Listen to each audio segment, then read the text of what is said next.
Hi, I'm Lise Colucci, and I am one of the life coaches at Queen Being.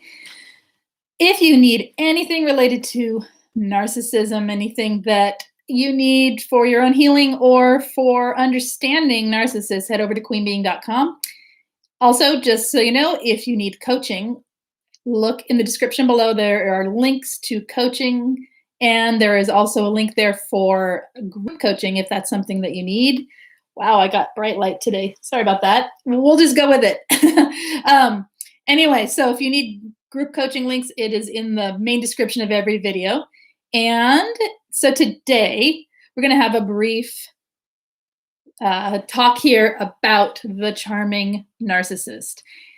And if that sounds good, hit subscribe. Let's go. And let's start with this. So, hello to everyone who's here and has joined me today. And narcissists who are very charming. They're not all charming. Some of them are more charmers than others. You know what I mean? If you've been around one. So, why is charm so attractive? Why do we even not just see right through it? And why are we so drawn to the attraction of a charming narcissist? Well, number one, when someone is treating you in a charming way, when they are throwing the charm on you, it feels kind of like a delightful feeling. It feels like you're getting attention. It feels like someone gets you. It feels like someone's just showing you all this focus and attention. And there is a fascinating allure to people who are charming. So the narcissist is being charming and throwing that attention onto you, and it can feel very exciting and very connected and very close and very like it gives you all these feelings that you've been wanting to have in your life. They will wow you even if they don't have traditional good looks or you don't even find them attractive. Like you can physically see them in a room and think nothing, and when they turn the charm on, suddenly you're attracted to them. Why is that? Well, it's basically when you're under the spell of a charmer, you feel a rapport with them. You feel a connection. You feel like they get you. And basically what they're doing is they're using their mirroring abilities. Everybody mirrors a little bit, okay? When you meet a new friend, you're just like, oh my gosh, you like dancing? I like dancing. Wow, we must be friends. You know, that's kind of normal behavior. What a narcissist does, and especially the more charming types, is they will look for the things in you like lightning fast, that they see a way to pretend and mirror back to you exactly what it is you are. So they're looking for the parts of you that you are kind of showing the world, right? And then they'll mirror that back to you. Well, what that creates in you is a feeling of instant camaraderie, an instant rapport and connection. And so they're basically using the things they're learning about you to mirror back at you and then gain your trust, your admiration, your attention, your focus, and you lose yourself in the experience because, again, it feels like a kind of delightful feeling of being seen. When you're in, I'm looking down at notes here because I had to kind of jot stuff down so I would know what I'm talking about. When you are in a state of mind to be craving attention, when you're in a state of mind where you have low self-esteem, where you're lonely, where you're sad, where you're feeling like you just want attention. Everybody wants attention once in a while. It's okay. It's when you're in a state of need for attention. A charming narcissist can slip right in and give you so much of that attention, which we know is love bombing, right? But in the moment, it feels like connection because they're not always the most attractive, good-looking person in the room, right? And so they're not always overt with it where it's like, hey, you know, or it's a subtle, sometimes you feel the connection way too fast, okay? So basically when you've had that happen, you feel like you've known that person for a long time or like your whole life. You instantly drop your guard. You instantly create this bond with a stranger. All right. The charming narcissists, especially when you are in a state of low self-esteem or needing attention, or basically you're just hungry for connection because you're lonely or whatever else is going on with you, That's a perfect place for them to slip in and pretty much get inside your head really fast, right? And basically, they use what they see in you, on you, to attract you. Does that make sense? And um, so one thing with narcissists like this is they're really good at it. They're really good at seeing what someone is, who they are, and what they need, like in a second. And they're able to, it's like a radar. They can pick up the body language, they can pick up they can pick up if someone's needy, they can pick up if someone is lonely, they can pick up all these things. And that's when they use it for their advantage, because what they're wanting is supply. They're wanting your attention and your focus onto them. They're wanting to hook you so that you won't see right through them and see who they are, right? And they want it, and they can maintain this charm for a certain amount of time in order to get you to believe that's who they really are. So in one sense, if you didn't know they were a narcissist and you're just like, someone's giving me attention, someone is listening to me, someone's mirroring back to me who I am. I don't know that that's what they're doing, but they're just like, wow, they're just like me. They're like, a lost twin or whatever. They're doing this feeling is created, and it's like, what's wrong with that? Well, we know what's wrong with that if they're a narcissist, right? But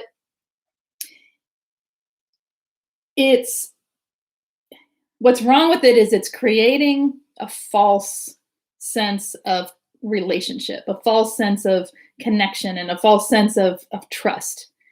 And it gives the other person, the narcissist in this case, it gives them power. It gives them the power to control you from the moment they meet you.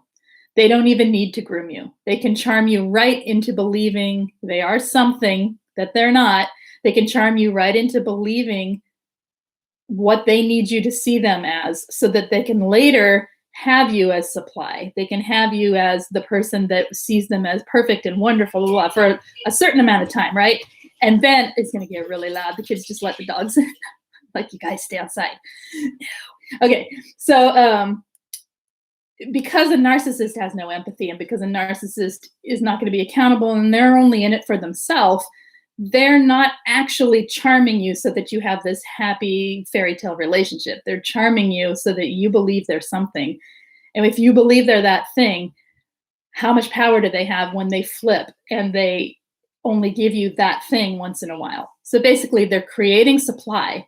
They're creating the need for you a need in you for you to feel what they're giving you in that time. The beginning's always wonderful. It's so charming. It's so great, right? They're creating in you a need to have that later in your life. So when they drop it off and they go into their normal devalue, oh my gosh, they totally let the dogs in, who are now pounding on the door. Let us in. We want to see you. Oh, okay. Anyway, just keep going. We're going to keep it short today anyway. So, this is basically a form of love bombing for some narcissists. Okay, they are giving you all this attention in the same way another one might buy you gifts, or other forms of love bombing. It's a form of love bombing. It's a form of grooming for them to do this. Let's see. Okay. Let's see.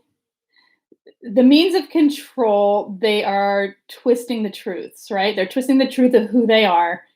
And when they flip it around, you are stuck. You're already trauma bonded because you're already believing that they're one thing and they're actually not. And you've already had some devaluing start.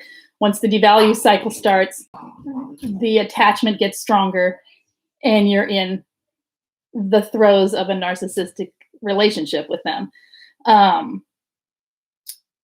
So let me say hi to you guys. Who's here? I can't read it. Kobe. Love.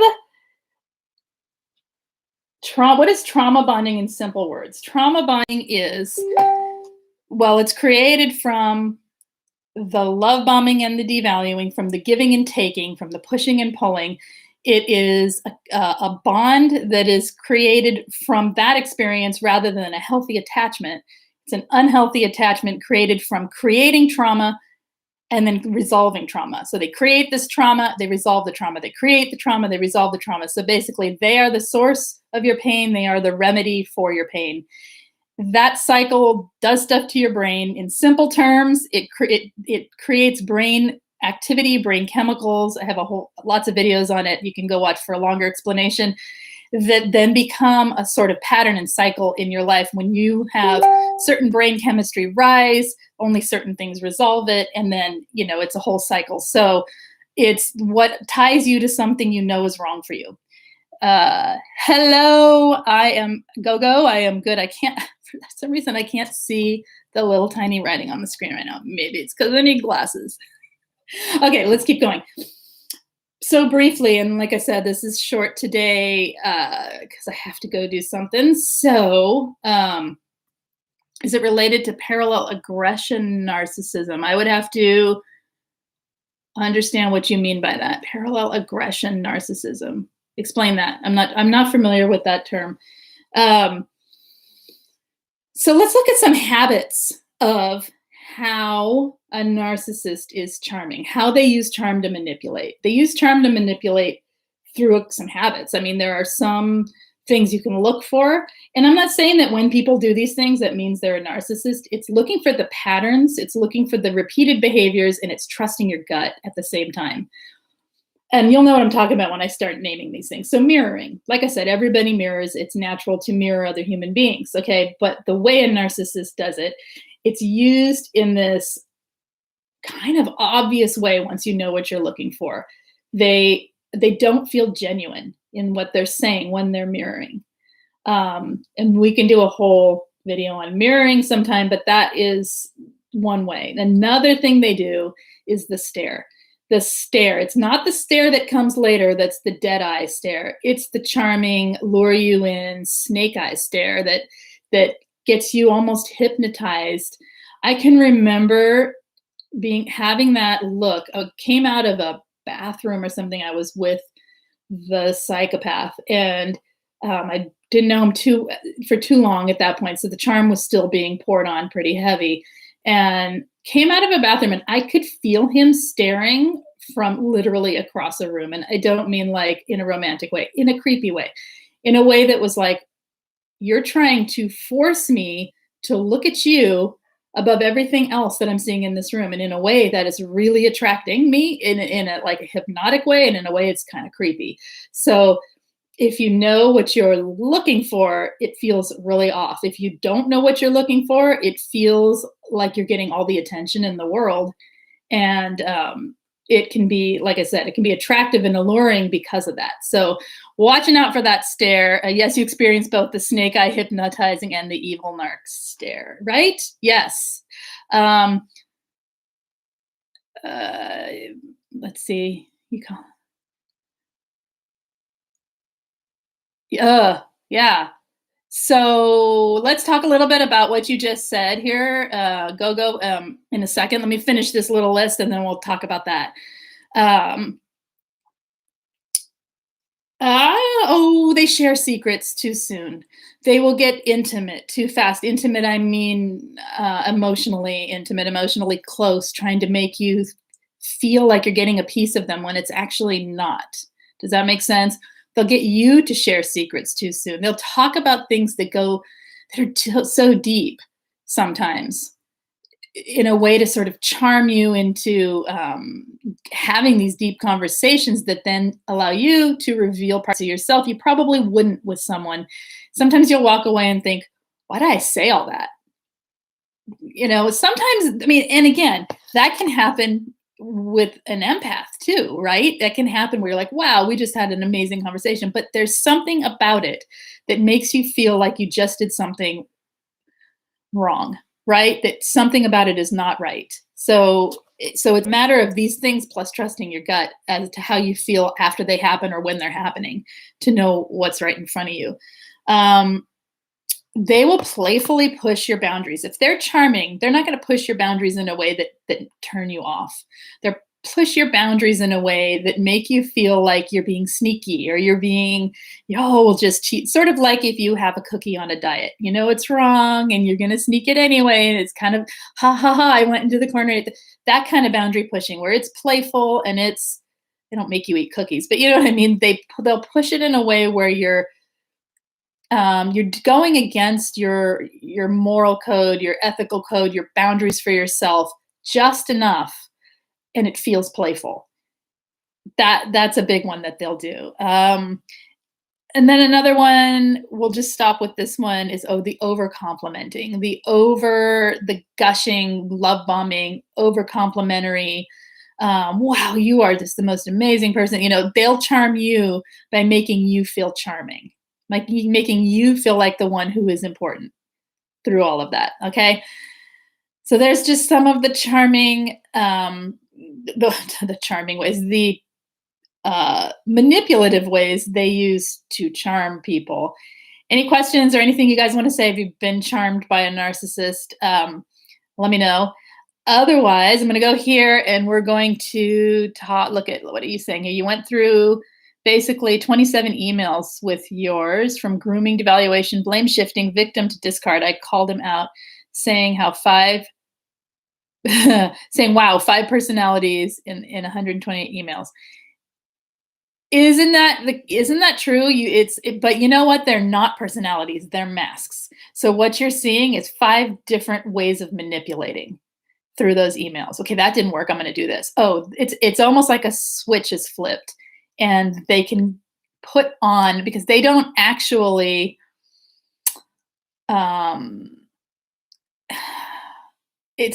they're not switching out of one personality and going into something else. It's all one. They don't forget what happened. They know what's going on. It's the mask they're wearing to get the result that they want. So how are you feeling affected? You say you still feel affected. I'm learning so much, listening. Thank you. I'm unmasking the nice narcissist nicely. Yeah. So, okay. Anything else, you guys, today? Otherwise, I'm going to keep this super brief today, and I will try to be back tomorrow, similar time. No, a little later. A little later. Oh, of course. It's one of those days where you just go anyway with the chaos all around you. It's all right. Let's see. Just irritable and on edge. So you were you actually talking to them, or were you reading if you were just reading text, like just, right? If you were reading through the emails and you were exposing yourself to something that created a trigger. If you were directly communicating with the person, you are getting re-traumatized with the emails. Okay. So if you are being re-traumatized, that's one thing, right? If you're in the face of what traumatizes you and they are re-traumatizing you by continuing to hurt you, that's different than the triggers. So when you're triggered, try really hard to remember that was in the past, this is now, and I need to move beyond this trigger. We should talk about triggers soon too, because it's one of those things that for me is a work in progress. Because as soon as you get a coping mechanism for working a trigger and being like, okay, I'm cool, I don't get triggered anymore, some new trigger happens and you've got to find a new way. So there's so many ideas out there, and everybody can chime in and give what works for them. And then we have a pool of ideas to talk about, which is awesome. So realize you've been triggered. Do things, if you feel it in your body, relax your body, move your body, exercise, do things to engage your body so it can move that energy through you and that yucky from the toxic things you read. If it's in your head, at a certain point, you got to tell yourself to stop thinking about it. I've looked at it. I've understood it. I've processed it. It's 3 days later. It's time to stop thinking about it. Set some timers, make yourself stop,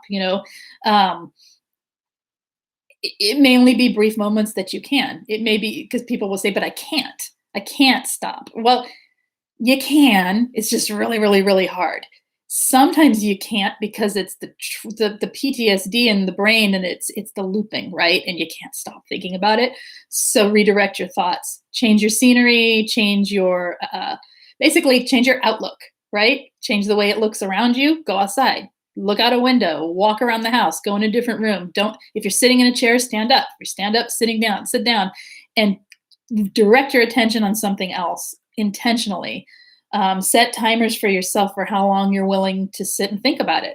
Maybe you do need to think about it some more. And so you say, okay, for half an hour, I'm going to think about the thing. And then when that timer goes off, I am done, but have something set up for yourself to, it's really active. You see what I'm saying? A trigger is activating.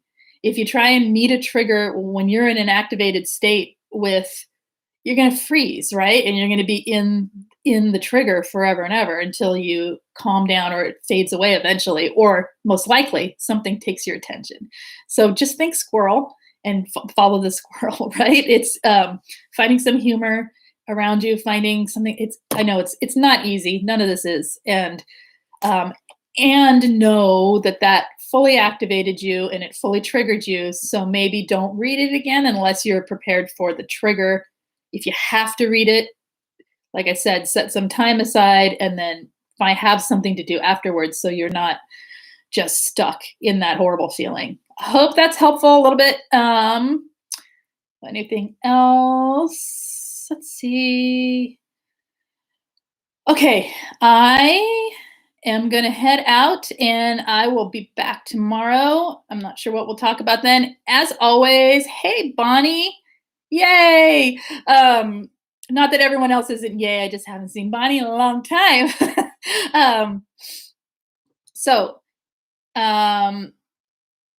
At any time any of these are going live, if you have questions, like I will do a little topic and then come to you guys questions at the end. And it doesn't matter if it's on topic or off topic, as long as it's related to your healing, you or narcissism, we're good to go.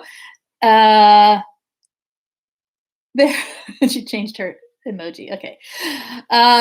Okay. I will see you guys later. Take care. And as I said before, if you are in need of coaching or group coaching, check out the links, hit subscribe, all that good stuff.